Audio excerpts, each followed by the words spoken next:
don't know who they are, we don't know what they want. Aliens invading the Earth and the Earth's last stand. What we do know is that they're taking people.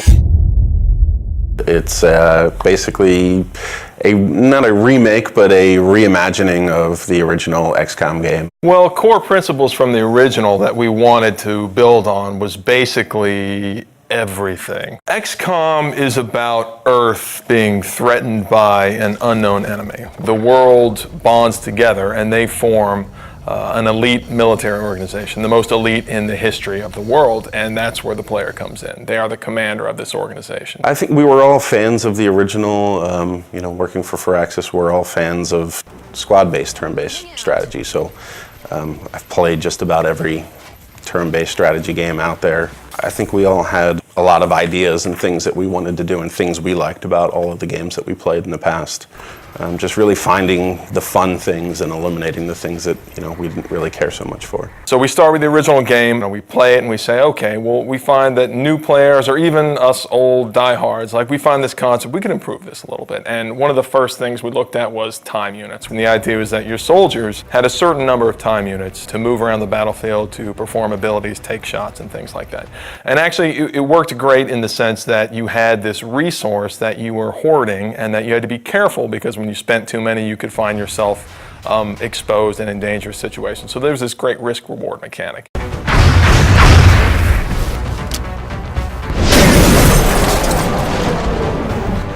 We said, okay, how can we simplify that and sort of free up all that headspace that takes up in the player's head? We sort of turned the time units into a simplified version where the player has a number of moves that they can perform per turn, and they can choose to move, they can choose to move and shoot, they can choose to move really far, and then based on different abilities their soldiers have, maybe they can use those abilities to do different things. But it still has that great risk-reward mechanic. Look, I need to run really far this time, but when you do that, you're always taking the cost that you're not going to be able to shoot, and then you're going to find yourself in a difficult tactical position.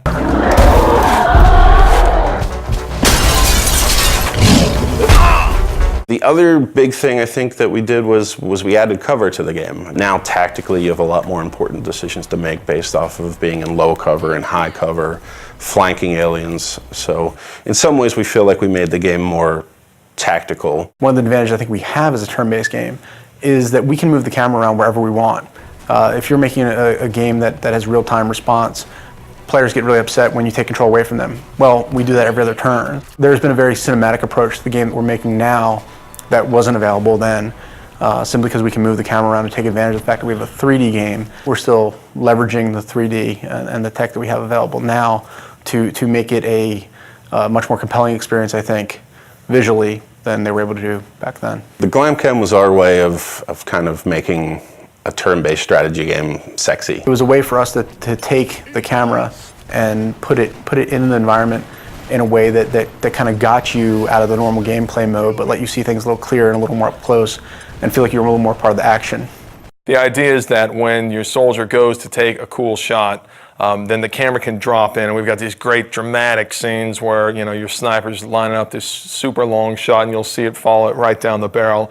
And what that does is it allows a little more of an intimate connection between you and your soldiers. And of course it increases the drama of the actual combat. And the Glamcam is a great way to do that. That's just one of the ways that we sort of get the camera down there so the player can sort of see combat from their soldier's perspective. The base was a really unique challenge for us to design. When we started on it, it was flat and more like a level in the game.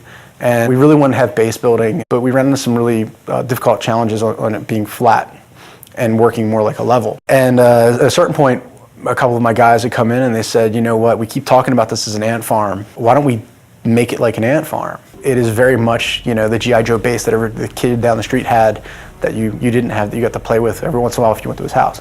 So when we made it, that was one of the things I think really stands out. I think it's a really unique feature to the game. It allows us a lot of flexibility for optimization and for the player to be able to build and expand. And it's a really different, I haven't seen represented that way really ever. And on top of that, they're actually expanding the structure, customizing the facilities that they're adding to their base. We want them to be able to see their soldiers interacting and their scientists, and so I think it's this really neat moment where you get into the game and you have this physical structure that you've customized and you've made the decisions about what you want to focus on, and then you can see your soldiers that you've leveled up and you've grown attached to, you can see them interacting, and it's something that I think we're really proud of. We're really excited for people to see.